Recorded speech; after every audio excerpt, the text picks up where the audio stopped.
benjang tembe yen pa lastro kakunge saniman sing putri seniwati kayane ngumpul cokerem tambang talase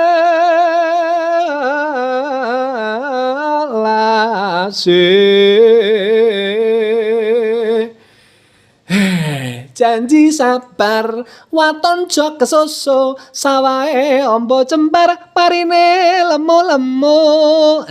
lemu-lemu kaya wandane Windu Wulan Semar lagi gandrung kelawan Nyai Ratu Windu Wulan keremen layoneng sekar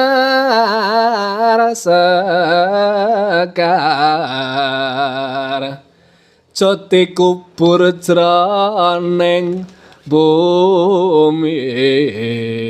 sindene eling marang Gusti kang peparing wong urip kudu eling ana sing nitahake ana sing tukang pandum rejeki kudu eling awan lan wengine lanjut kuburan ning kasor sare sinene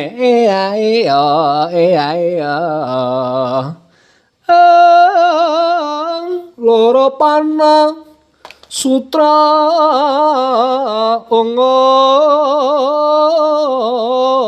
sindene mampir mas monggo mampir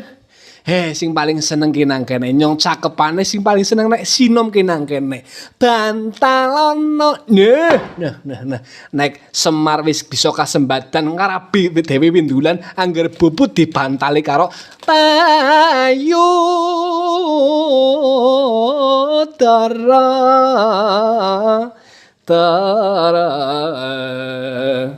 sandingen wentis kang kuning garis terakhir cakepane tangis ana tembang senom kandang golong